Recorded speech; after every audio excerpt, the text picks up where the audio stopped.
안녕하세요. 청년부 손요한입니다. 이렇게 구원 간증을 통해 교회 나와서 예배도 드릴 수 있게 인도해 주신 하나님 아버지의 은혜에 정말 감사드립니다. 저는 초등학생 때까지는 어머니를 따라 교회를 다녔지만 중학교 진학 이후로는 가지 않게 되었습니다. 하나님에 대한 믿음도 없었고 어린 시절 가정 불화로 어린 나이에 보지 말아야 할 상황들을 자주 접하다 보니까 삶에 대한 불안이 항상 있었는데 그 불안으로부터 도피하기 위해서 교회보다는 학교 친구들과 어울려 지내는 게 더 좋았습니다. 고등학교 올라가면서 11살 때부터 일 문제로 따로 지내던 아버지와 주말마다 함께 지내게 되었는데 저한테는 그게 굉장히 스트레스였습니다. 지난 5, 6년 동안 아버지와 따로 지내면서 어린 시절 겪었던 트라우마를 잊고 안정을 찾아가던 내 삶이 다시 예전으로 돌아가게 될까봐 두려웠습니다. 아니나 다를까 부모님은 매주 다투셨고 엎친 데 덮친 격으로 유일한 버팀목이었던 누나가 결혼하고 나니까 부모님의 불화를 혼자 견뎌야만 했습니다. 내가 어떻게 하면 그만 싸우실까 하는 생각에 집도 나가보고 부모님 싸우실 때 앞에서 자해도 해봤지만 오히려 서로 탓하시면서 더 싸우시는 모습에 모든 게 의미 없이 느껴지면서 언젠가부터 극심한 우울증에 시달리게 되었습니다. 갈수록 내 처지를 비관하면서 모든 것을 부모님 탓으로 돌렸고 부모님과 대화를 단절하며 살았더니 한동안은 마음이 편했습니다. 그러다가 어느 순간 삶을 돌아보니까 그토록 싫어하던 아버지의 모습과 닮아가는 자신을 발견했고 이제는 어머니가 나 때문에 눈물을 흘리고 계시는 모습을 보게 됐습니다. 그제서야 제 잘못들이 보였습니다. 그렇게나 원망하던 부모님은 사실 어떤 부모보다도 자식을 사랑하시는 분들이었고 나를 위해 누구보다 열심히 사시는 분들이었습니다.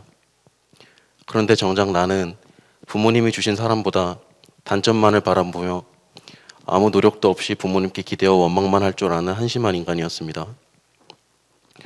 그걸 깨닫고 나니 부모님의 불화와 건강 문제조차도 다 내 탓인 것만 같아서 스스로가 너무 더럽고 추악하게 느껴졌습니다. 그 후로 매일 2-3시간씩을 씻기 시작했는데 지금 생각해보면 더러운 죄를 씻어내려 했던 것 같습니다. 병원에서 상담도 받아보고 약도 먹어봐도 전부 일시적인 안정일 뿐 근본적인 치료가 되지 않았습니다. 오히려 자신이 정상적이지 않다는 열등감과 자격지심에 빠졌고 사람들과 만나는 게 두려워졌습니다. 문득 내가 죽으면 이 고통이 끝나서 편안해질 것 같다는 생각이 들다가도 그 편안조차 느끼지 못할 죽음 뒤를 생각하면 아득해졌고 내 존재가 아예 사라져버리고 잊혀진다는 게 두렵고 억울해서 쉽게 죽을 결심도 하지 못했습니다.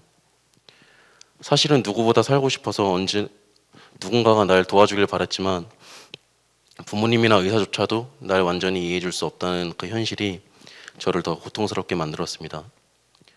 그러다 작년 추석이 지나고 이모들의 권유로 성산교회에 오게 되었습니다. 사람에게도 받지 못했던 위로와 평안을 보이지 않는 신에게서 받을 수 있을 거라는 기대감은 없었지만 지금 당장 무엇이든 내가 기댈 수 있는 존재가 필요하다는 생각에 발걸음을 옮겼습니다. 첫 주일 말씀에 예수님께서는 무거운 짐을 진 죄인에게 찾아오신다는 말씀을 듣고 뭐지? 지금 죄책감에 시달리는 나에게 하시는 말씀인가? 하는 생각이 들면서도 종교적인 내용의 메시지라고만 생각이 들어서 별로 와닿지는 않았습니다. 둘째 주일에는 천국과 지옥 갈 사람에 대해 말씀하시면서 자살하는 자들은 죽음이 끝이라 믿는 어리석은 자들이기에 지옥을 면하지 못한다고 하셨는데 말씀을 듣고 천국에 대한 소망이 생기기보다는 혹시 이모들이 나에 대해서 목사님께 말한 게 아닌가 싶어서 당황스럽기만 했습니다. 그리고 셋째 주일에 예레미야 2장 22절 말씀을 들었습니다. 네가 잿물로 스스로 씻으며 많은 비누를 쓸지라도 네 죄악이 내 앞에 그대로 있느니라. 죄를 씻어내려 했던 내 모습이 떠올랐고 그런 행위나 스스로의 힘으로는 죄를 씻을 수 없다고 말하는 것처럼 들렸습니다. 그럼 무엇이 내 죄 문제를 해결하고 위로와 평안을 가져다 줄 수 있을까 알고 싶어 매주 목사님께서 선포하시는 말씀을 들었습니다. 그러다 로마서 3장 24절 25절 말씀을 들었습니다. 그리스도 예수 안에 있는 속량으로 말미암아 하나님의 은혜로 값없이 의롭다 하심을 얻은 자 되었느니라. 이 예수를 하나님이 그의 피로 인하여 믿음으로 말미암는 화목제물로 세우셨으니 이는 하나님께서 길이 참으시는 중에 전에 지은 죄를 간과하심으로 자기의 의로우심을 나타내려 하심이니 이 말씀을 듣고 하나님을 부정하던 죄 많은 나를 위해 죄 없는 예수님이 십자가에 피 흘려 죽으심으로 나와 하나님 사이를 화목케 하시고 또한 부활하심으로 이롭다 해주신 사랑과 나의 죄를 간구하시는 하나님의 은혜가 모두 나를 위한 사랑으로 믿어져 너무나 감사했습니다. 그제서야 하나님이 믿어졌고 말씀을 사모하는 마음들이 생겼습니다. 시편 103편 12절 동이 서에서 먼 것 같이 우리 죄가를 우리에게서 멀리 옮기셨으며 히브리서 10장 17절 또 저희 죄와 저희 불법을 내가 다시 기억지 아니하리라.